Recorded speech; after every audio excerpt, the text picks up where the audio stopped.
Hey guys, this week we're going to talk about what it means to recalibrate in a season of crisis. 6 strategies to defeat the enemy of our soul. You know, when a nation goes through what we're going through right now, there's a lot of changes that have to take place in our lives. We've got to learn to adjust. We need to understand the things that have to be changed and those things that we need to wait for. And so today I want to just talk with you about some of the things I've learned over the many years that I've been walking with the Lord, and I've gone through a couple of major crises in my life. And so I'm going to talk about those today. So I hope that today's session will be helpful to you, and I hope you'll get some tips that'll help you make it easier to navigate this season. How do I bring my faith to work? How do I tap into the power of God in my work-life call? Why am I going through this adversity? Is God mad at me? I'm Yrs Hillman, and I've been helping leaders like you answer these questions and more for over 30 years. That's what this podcast is all about.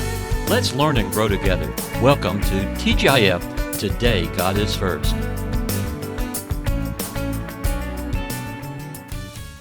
All right, welcome to our session, Recalibrating in a Season of Crisis. I want to extend a special welcome to our Change Agent Master Mentor Program members. If you're not part of that, we'd love to have you part of our program. Just go to camastermentor.com. I'll share a little bit toward the end about this. If you're not part of the membership, we're having a great time and meeting a lot of great people. So we'll touch base with that later. I'm going to make a special resource available at the end of this session, so you want to stay till the end of this presentation so that you can get a free download of my adversity frequently asked questions that people have asked me over the many years that I've been teaching on adversity, and also a free opportunity to take one of our courses on the Change Agent Master Mentor Program called Discover Why God Made You. It's one of our most popular courses, and I think it'll be a real blessing to you to really understand why God made you, because we all need to know that. So let's begin with these 6 stages that are really stages and strategies. But the first thing is to understand what happens when we all go through a crisis. I went through my crisis in 1994. It started out through a 3-month initial process that would ultimately take me into a 7-year season of adversity. I was the victim of a Bernie Madoff type of scam, and it took $500,000 from me. And then I had a few other domino effects that took place in my life during that time. And I had a client that left and took my second largest account. I had a client that left me and stuck me with a $140,000 bill, and my wife left me during that same time. So it was quite a season in my life. It would usher me into a 7-year season. I would meet a man 2 years into that adversity who would say, "You have a Joseph calling on your life." Well, I didn't know what a Joseph calling was, but he said it's a marketplace call to be a spiritual and physical provider to others. And so he became my spiritual father that day, has been ever since even this year. He's 83 years old, lives in Sweden. My good mentor and father figure, J. Gunnar Olson, the founder of the International Christian Chamber of Commerce. And so, you know, God did amazing things through that adversity, though. You know what I realized, though, is that we're all in a battle. We're all in a battle. Satan comes to steal, kill, and destroy from our lives. He wants to steal your money and kill your life and destroy your family. But you know, God always creates a way through, doesn't he? And that's the great thing about our Heavenly Father, is that no matter how bad things are, he can turn it around.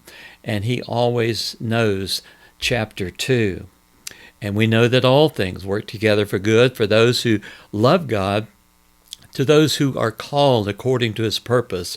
For whom he foreknew, he also predestined to be conformed to the image of his Son, that he might be the firstborn among many brethren. You know, only Jesus made plan A. For the rest of us, he turns our B plans and our C plan into his A plan. And it's an extraordinary phenomenon that God does, that no matter how bad we blow it, No matter what type of situation, God can turn it into good. And that's what he did with me. 7 years later, my finances were restored through a windfall of money that allowed me to become debt-free.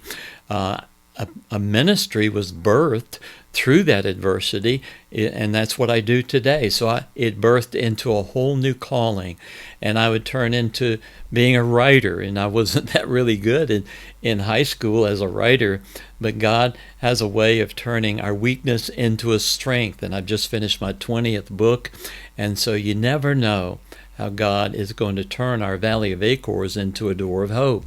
So he also had me start writing TGIF, Today God is First, during that season of adversity. And little would I know how that simple devotional would be a blessing to so many people.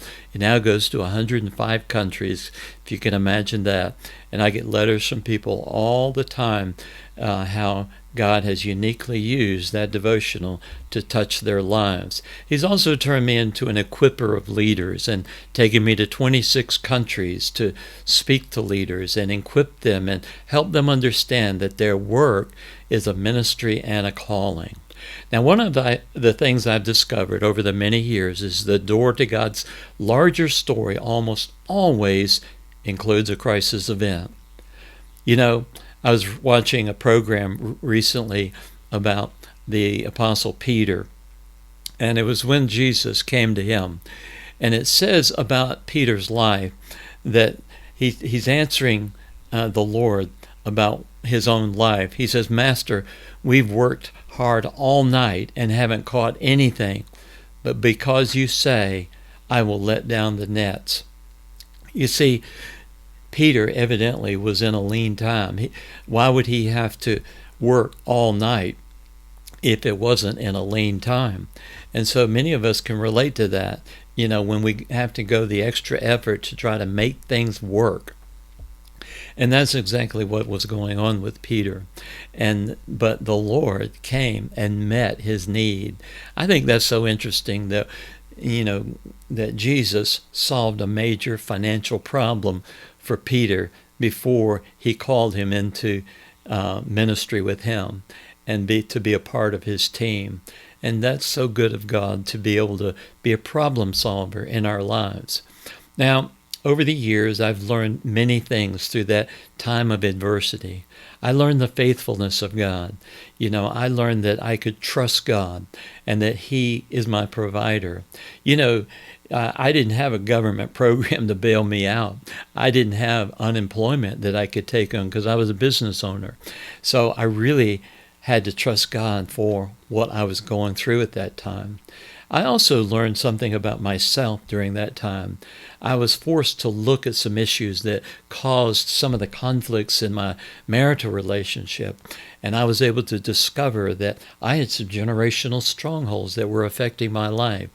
And then I understood that even through that adversity, even though the devil might have been behind it, God was calling me to something greater, a greater call, of a larger story, if you will, of my life. And that resulted in me writing a book called The Upside of Adversity, Rising from the Pit to Greatness. It's one of my most popular books. And so if you find yourself in adversity, that might be something for you. Second stage I want to talk about today is the Joseph calling. As I say, my friend said you have a Joseph calling on your life. Now, a Joseph calling is about the life of Joseph. Joseph was thrown into the pit by his brothers. His life became a total pit. He was displaced. He was in isolation from all that he knew. He would end up going through 13 years of character development. And I often talk about a stage within the Joseph calling I've identified as the black hole. The black hole is when you can't punch your way out of a paper bag. It's when life is so bad and life is not working that sometimes that seems to be the early stage of a Joseph calling. And I was in that stage. I didn't know what was up or what was down. I didn't know where to turn. I just felt empty. But you know, God gave me the grace to persevere through that time. He also led prophetic people into my life, and they would speak into my life, just like Joseph. And Joseph spoke into the life of Pharaoh when he had that dream about, 7 years of famine and 7 years of plenty, and so Joseph was the man for the job. And so it also says, though, when Joseph was in prison, that God blessed Joseph. He blessed him even in the midst of his adversity. And God can bless you even in the midst of your greatest crisis. And I find that that's where God shows up the most. We get to see the hand of God like we've never seen it before. And so all of this prepared him for an 81-year assignment. I believe Joseph went through 4 major tests after he had his dream. And the first test was bitterness. Would he pay his brothers back when he had the opportunity? He had a Judas test, just like Jesus had a Judas test. He had his own Judas test. But it says in Matthew 6, "But if you do not forgive men their trespasses, neither will your Father forgive your trespasses." And so it's very important that we pass the test of forgiveness. A second test he had to pass was purity. It says that he was there in the house with Potiphar's wife, and she was very tempted by him just because he was an attractive young man. And it says an interesting piece of information about that situation. It says in Genesis 39, "But it happened about this time when Joseph went into the house to do his work, and none of the men of the house was inside." You see, if you could advise Joseph, you would go back and say, "Joseph, don't ever go in that house when she's by herself, because you have no witnesses." And that's a good rule of thumb for you and I in business. Never be in a room by yourself with a woman that could cause a compromising situation. The third test was perseverance. He was in prison. He was discouraged. And I can only imagine the things that Joseph was thinking about while he was in prison, that God abandoned him and, his life was over and he's spending all of his time in prison. And, that would be a good place for discouragement. But the grace of God kept him there. And maybe some of you find yourself in that place where you're needing to persevere, and God says, hold on. And then the final stage is financial blessing, but it wasn't before there was a 2-year delay. You see, Joseph thought he was about to get out when he gave the dream of the cupbearer. And he said, "Now remember me, for I've done nothing to deserve being in this prison." And there was just a little bit of pride there that no doubt God said, I got to work on him a little bit more, so I'm going to keep him there to do the complete work of humility. And so we know that he was elevated and he was blessed financially, and he had political power, but would he be a good steward? And we know the answer to that was yes, till the word of the Lord proved him true. It says in Psalm 105. Now, I've done a lot of work on the Joseph Calling teaching, and so I came out with a book about 1.5 years ago called The Joseph Calling, 6 Stages to Navigate and Fulfill Your Purpose. And if that's something you want to dive deeper into, I recommend that book to you. Now, over the years, I've discovered there's really 4 reasons for adversity. The first reason is a consequence of the call, just like Joseph.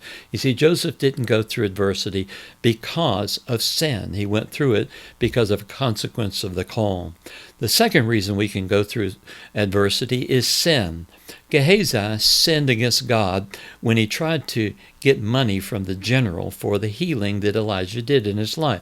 As a result, he was struck with leprosy and he lost his job. There are many examples in the scriptures where we can have sin in our life, and Satan is a legalist, and so he has a right to sift us whenever there is sin in our life. The third reason we can go through adversity is sonship.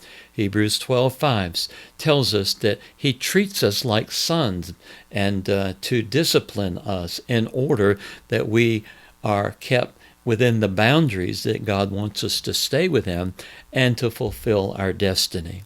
Hebrews 12 says, "For they indeed For a few days our fathers chastened us as seemed best to them, but he for our profit, that we may be partakers of his holiness. Now no chastening seems to be joyful for the present, but painful. Nevertheless, afterward it yields the peaceable fruit of righteousness to those who've been trained by it. The fourth reason we go through adversity is spiritual warfare. John 10:10 again says that he comes to steal, kill, and destroy. And 1 Corinthians 16 says we deal with principalities and powers in high places. The third stage that we want to talk about is manna. Sometimes God allows us to experience manna. Manna comes about whenever we cannot provide for ourselves. The Israelites were passing through the desert. They had no way of making a living for themselves, and so God had to do something supernatural to care for hundreds of thousands of people, like 600,000 to be exact. So God knows our need, and so he may provide manna for you. It says in Philippians 4:19 that my God shall supply all my needs according to his riches and glory. So, it doesn't matter what the situation is, he can provide. Another great example in the Old Testament is the story of Elisha and the widow's oil lamp. She was on her last meal, and she didn't know what to do, so she went to Elisha. And Elisha asked her a question. He said, "What do you have in your house?" And she said, "I don't really have anything." And he said, "Do you have any oil lamps?" And she said, "Yes, I do have a few of those." He said, "Now I want you to go to all your neighbors and borrow all the oil lamps that you can."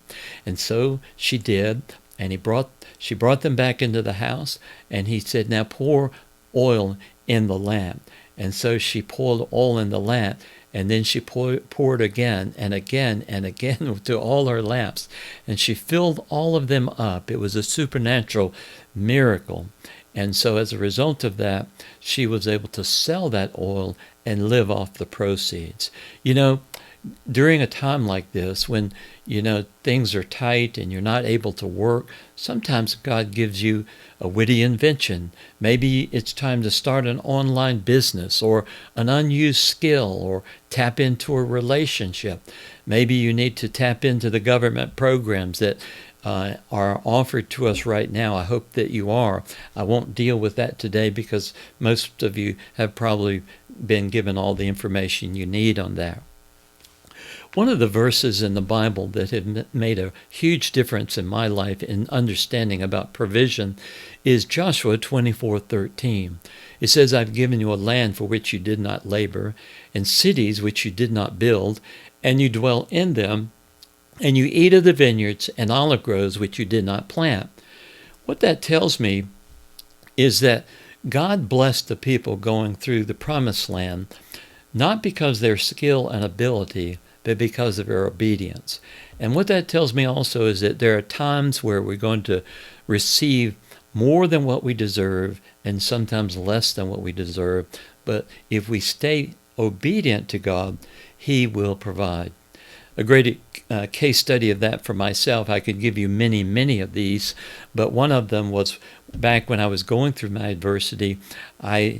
It was a very lean time for me, and I was having to trust God. Well, and I wrote a book on adversity, and a New York investment banker got a hold of it. He called me one day. He said, "Oz, I've read your book 20 times. It's the only book that ministers to me because of your business background." And I said, "Well, that's really interesting." And so he had lost his job at a major investment bank. His wife was leaving him, and he was in a hard place. I began to minister to him over the next several months. And about 9 months later, I was still ministering to him, and he'd never given me anything, and I wasn't necessarily expecting anything, but I thought it was odd. But anyway, I just figured he was in a hard place. Well, December came along, and he says, "Oz, I really appreciate all that you've done to help me, and it's been so helpful to me. I've put a little something in the mail for you. Be on the lookout for it." A few days went by, and I opened the mail, and there was a check for $20,000. Uh, I realize that, adversity for an investment banker is a lot different than an adversity for a guy in Atlanta. Well, I learned a lot through my own adversity, and some of the financial principles I learned I use today. And I want to pass those on to you in case that they might be helpful to you. I ended up writing a book about this called The Purposes of Money, exposing the 5 fallacies about money and the 5 purposes for money. Of course, we always need to be faithful in our tithing and giving. Tithing is a minimum of 10%, and then offerings and gifts are above that. And I like to set accounts aside for those kinds of things, and just so that I can sow into things when God calls me to do that. You need to have 3 months operating capital for those real emergencies or emergency purposes. Perhaps a car is going to need a major repair, or a furnace or something like that, and you don't want to have to dip into your regular savings for that. So you want to keep on hand 3 months of operating capital, like in a money market, someplace like that, so that you can get to it quickly. Then you need to have your retirement income. You need to be putting money in something like a Roth IRA or something tax deferred. And you want the risk is determined by your age, and so you need to talk to your advisor about that. But if you're older, over, say, 55, 60, and you're getting near retirement age, then you want less risk in your retirement. But when you're young, you can afford that risk. And then saving for a future goal. One of those future goals should be becoming debt-free, even paying off your home. And it's very important that you strive to be debt-free, because, we are slave to the lender. That's what the scripture says in Proverbs. And so we don't want to be slave to the lender. We want to be the head, not the tail. And so that's important for you to do. Now, in case you have an extreme emergency, I recommend people have a home equity line if your home is paid for or you have lots of equity. And I never encourage you to use that. It's only in a case of an extreme emergency that you've run out of your savings, you have no ability to pay, and you could lose your home, anything like that. When I first paid off my home, the first thing I did is I took out a home equity line. I've never used it, but it's there in case of an emergency only. And sometimes we have catastrophic events that we might need something like that. And then number 6 is risk capital.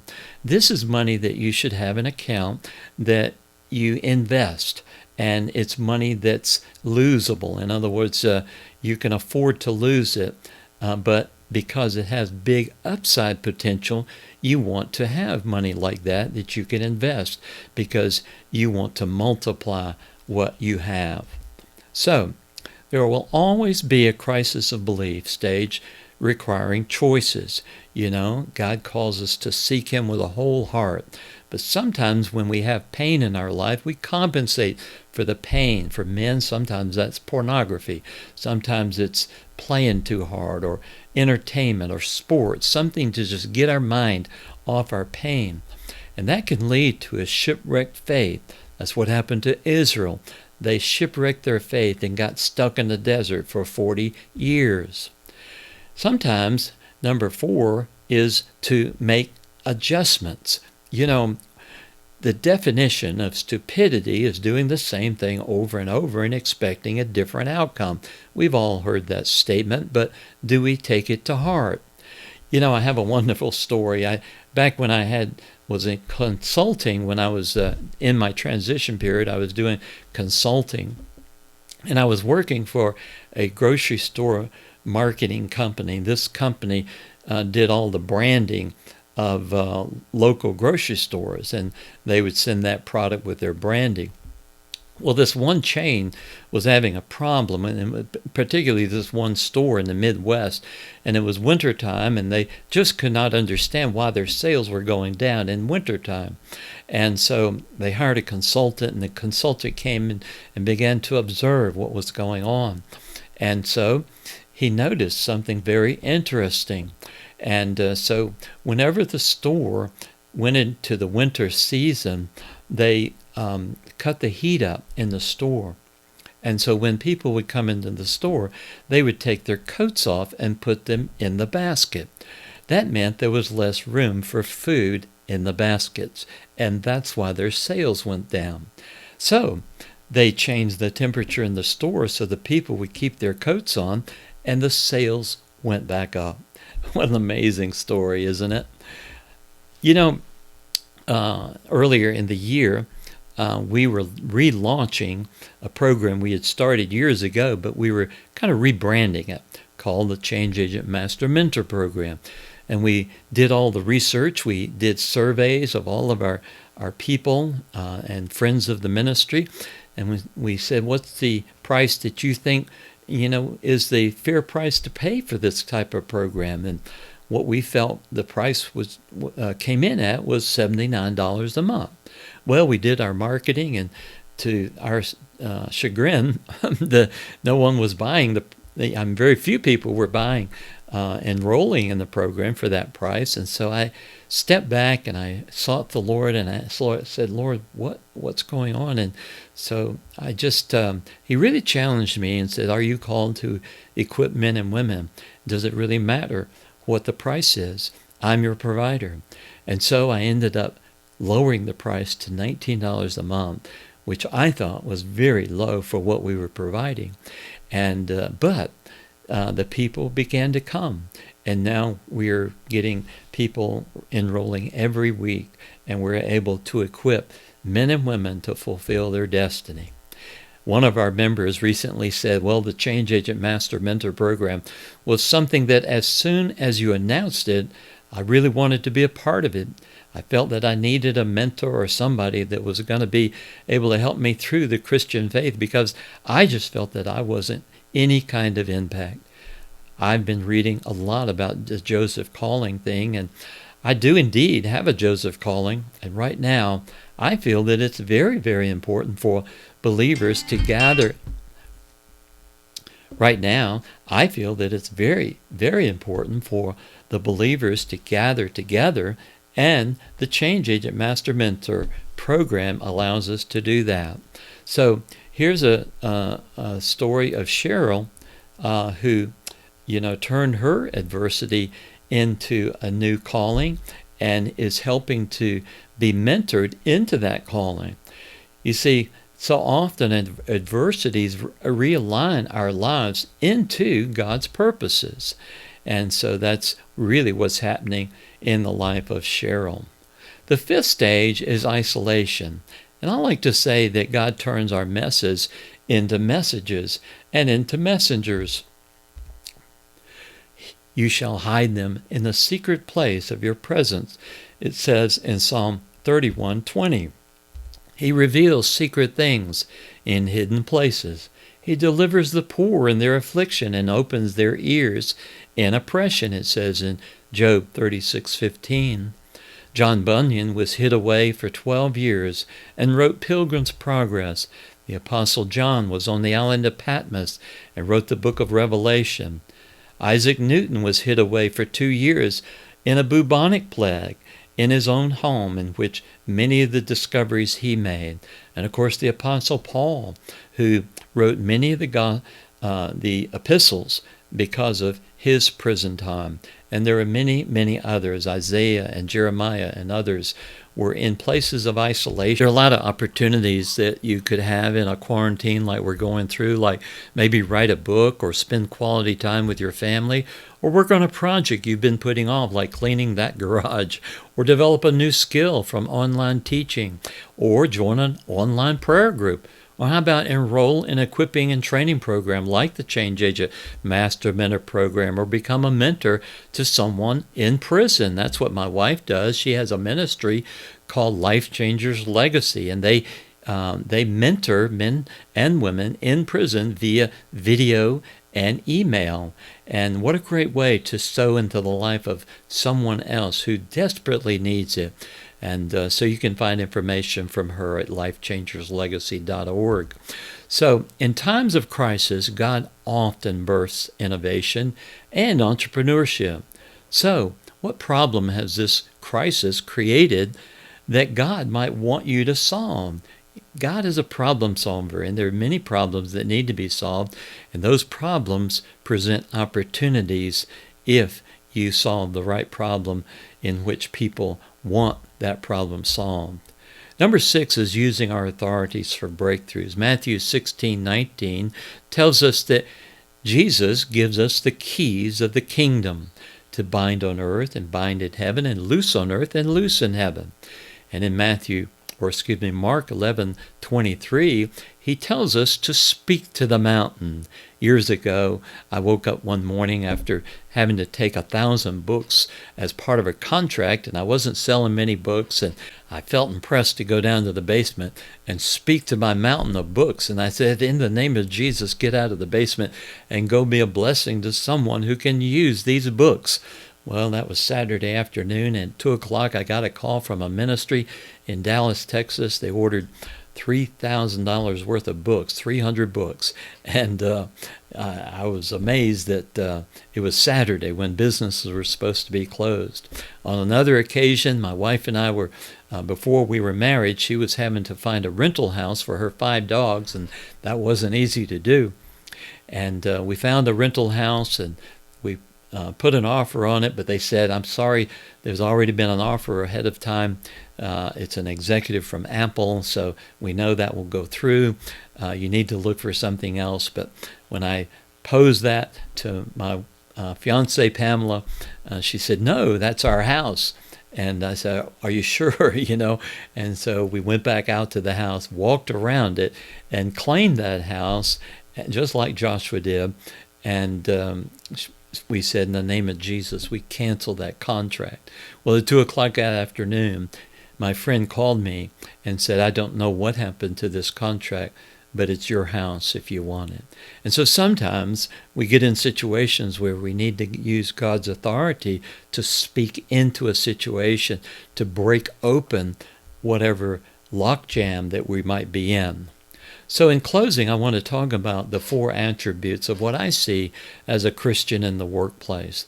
The first is excellence. He calls us to do our work with excellence. It says in Daniel chapter 1, verse 20, that Daniel and his friends did their work 10 times better than anyone else. And then we're to do our work with integrity. Psalm 51, David's psalm of repentance with Bathsheba, says that God desires truth in the inward parts. And so we need to be people of integrity, and we're the same person in public as we are behind closed doors. And then number 3 is servant leadership. God calls his leaders to be servant leaders. Matthew 20, verse 27 says, if you want to be great among them, you must be servant of all. And then finally, 4 miracles. Acts chapter 5, verse 12 says that people met in the public colonnade where the people could see them, and that's where they did their miracles. And so these 4 attributes really should be modeled by all of us in the marketplace. So how do you go deeper in some of these concepts? Let me give you just a few ideas if you want to go with me deeper in this kind of conversation. I mentioned to you our Change Agent Master Mentor program. This program involves 10 core areas. We have 35 courses and 134 classes and 54 case studies and a monthly group mentoring call and a monthly prayer call as well. You can find information at the Change Agent Master Mentor program. We do a once-a-month mentoring call and prayer call via Zoom. It's a wonderful time of getting together with leaders all over the world, not just in the United States. As I say, there are 10 modules with multiple teaching sessions for each module. And you'll get valuable tools added each month. You get worksheets to process the sessions, and you can cancel at any time because we have a money-back guarantee. These are some of the books and apps you get when you sign up for the program, worth several $100 in value these resources. And then you also get great downloads, 20 downloadable resources and tools. Total value between all those is $645. So what you're going to gain from this program is you're going to fulfill your purpose. We're going to help you do that and help you overcome obstacles that prevent you from success and fulfillment by achieving your God-given destiny in life. You're going to thrive in relationships and become a relational leader. You're going to have increased income by breaking barriers to success, and you'll have greater influence through your work and life. You'll use your adversity to move you to a larger story in your life and overcome strongholds that seek to derail your purpose. You'll have a more powerful Christian life, and you'll receive counsel that could literally save you thousands of dollars. And you'll access connections with other like-minded leaders from around the country and the world via our private Facebook community. And this is our private Facebook community where you can ask questions during the week and connect with other leaders. So when we look at this program, it really has quite value. You know, when you think about the modules, the 15 books, the 30 downloadable tools, the personally monthly engagement with myself, you know, my consulting time easily runs $200 an hour when I'm consulting with businesses. And then you're going to access the 50 presentations of the 2019 Culture Shapers Summit. That alone was worth $1,200.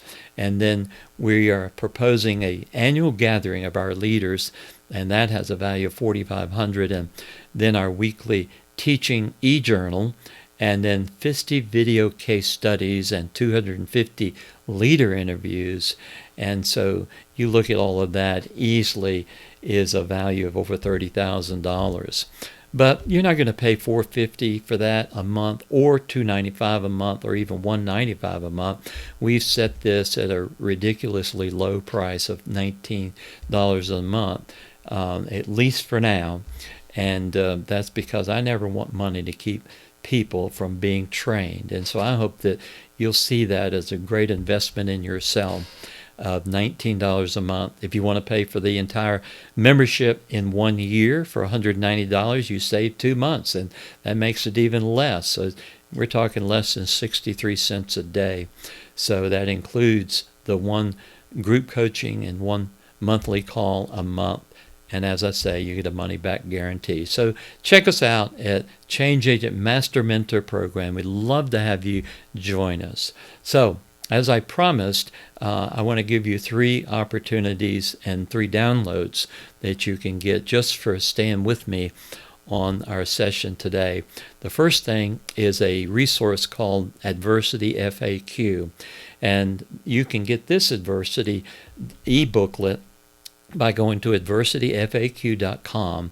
And these are questions and answers that people have posed to me over the years from my book, Upside of Adversity and the Joseph Calling.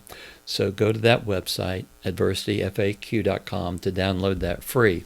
And then you can also take one of our courses on the Change Agent Network or the Change Agent Master Mentor Program, and just go to the changeagentnetwork.com, thechangeagentnetwork.com, and then look for that course.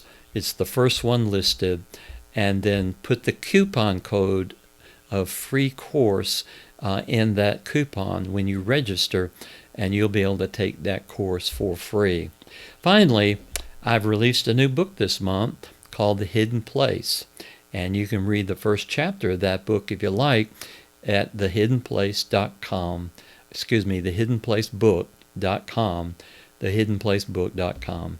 So, thanks for being with me today, and I look forward to being with you next week. God bless.